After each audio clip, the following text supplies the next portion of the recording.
My Cancer risings, my moon ruled friends. You live a unique life, don't you? Ruled by the moon. Things are always changing, moods are always shifting. Well, your June 2023 forecast starts off with that pretty much theme because on June 3rd, there's a full moon that happens in the sign of Sagittarius, the mutable sign of Sagittarius. And here, this full moon will illuminate the part of your house that deals with your daily tasks and how you work and serve in a sense. And sometimes it's even connected to pets. But here, this place in your chart here will be illuminated by the full moon in Sagittarius. And let's remember, Sagittarius is a mutable sign which changes and is able to shift. So right now in the sky, when a full moon happens, in this case, the sun is in mutable sign of Gemini, and here's Sagittarius, a mutable sign too, and they're 180 degrees away from each other, and that's a full moon. So here we have a lot of mutability and a lot of shifting change that happens in that day. And I want you to just to understand the energy of that day. Interesting thing happens though too, is that day Mercury is really close to the planet Uranus and Taurus. So that day has a theme too of unpredictability in speech, different erratic ways of communicating, a surprise or two. But I just want you to focus on how here in this house of daily work and activities and how you serve and do your work and how it's illuminated and actually brings a little bit of a change. And you could find a little bit of a change in that area to change maybe your habits or the way you go about those things and the way you go about work.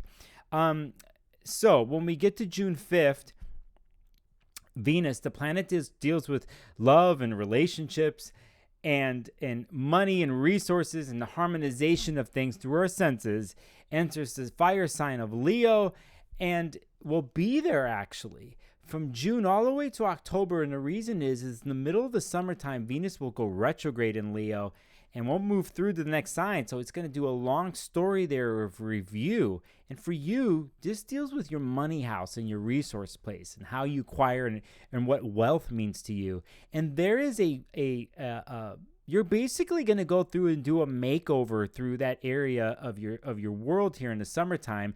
Initially here on June 5th, when it enters there, you get the story of that. So for you, I would take a look at what resources mean to you or how you would like to acquire more of them if possible. This could go on a deeper level of like what resources mean to you, what money means to you, whether you feel connection to money and resources or not, your past with it. Whatever the case is, this is going to be a huge part of your year, and it starts off on June 5th. Just remember that. Just put it this way. I think a lot of times our resources and what we do with the resources, they're pretty much connected to what we want and what we desire. And that would be a good first thing to do the week of June 5th is kind of reevaluate what you want and desire. And then if you want to achieve those goals, what types of resources do you need to get those things? When we get to June 11th, Mercury, the planet deals with communication and how you formulate things in your brain and how that comes out, has been in the sign of Taurus for almost 2 months. It went through a retrograde there, and it finally leaves Taurus and goes into Gemini on June 11th. This is an interesting thing for you because the part of the chart that deals with like a rehabilitation and meditative places and isolation, and sometimes that deals with like grief and stuff, this is where Mercury's going to be here in Gemini. And so I think there might be some things coming up for you in that area here for you to like sit with and understand and possibly communicate. What we want to understand about Mercury being in the sign of Gemini is it loves being there and it flows there. So different thoughts, different things from different places, how we communicate from one to another and with ourselves, and doing that juggling back and forth. Mercury in Gemini is a master at this. It flows there. I think here in this rehabilitative place that in a sense, if you were going to go about through the vessels of meditation, quiet and silence to connect to possible grief and sorrow, that whatever that is, that eventually that could be communicated out. And you could start doing something like that with even journaling or talking to a recorder by yourself to let things flow. Maybe you have a counselor or a friend or a therapist that you'd like to have a certain type of conversation with. That's how it can flow for you. I will say on the same day, Pluto, master of the underworld, a regenerative power planet that it is, has been in the sign of Aquarius since March. It retrograde at this point, and it goes back into the sign of Capricorn, where it was since 2008. And it sort of ended here in March, but now Pluto's going back there all the way to the end of the year. And this is a huge deal for you because it happens in the part of your chart that deals with your relationships, your partnerships, your connections to different people. The other are people. The other is the outside world. You've been through so much here with Pluto since 2008, and your whole way of being and connecting in relationships has been completely transformed. There's just one little thing or two that you have to apply and figure out, and the rest of the year will be this theme in your relationship house. It's a biggie.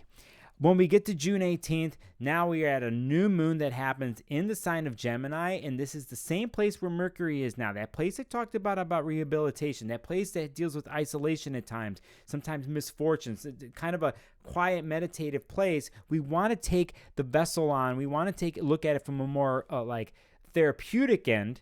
If you're going to be proactive about this, and the new moon in Gemini is going to illuminate that area of your chart, and it's going to be in a sense there with Mercury in Gemini. So you're going to have another step in this process of how you are dealing with those types of possible things from the past and things that you will need to let go and purge out.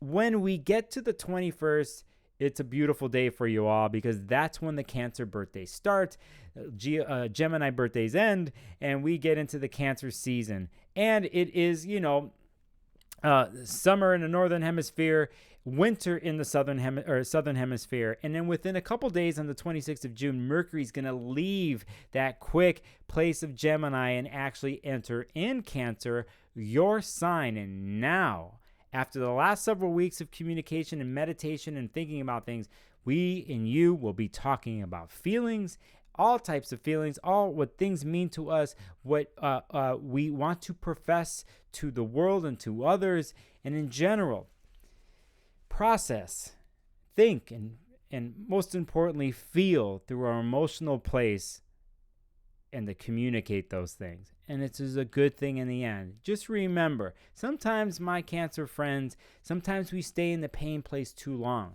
or whatever type of emotion, we can get stuck there. But I think here by the end of the month, with Mercury going into Cancer, there isn't going to be any feeling of stuck. There's going to be a feeling of the sun being there and Mercury being there, and a little bit of rejuvenation for you.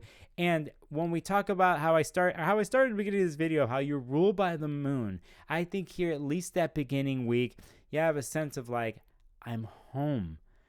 Here I am. I could take a deep breath, let go, and I'm home. If you like this video, hit the subscribe button. If you never seen me before, check out my website, sparklesofgold.com. Check out my other videos. I have a whole thing where I do live streams, all those types of things. And I appreciate you being here. Until next time, I'll see you on the next video.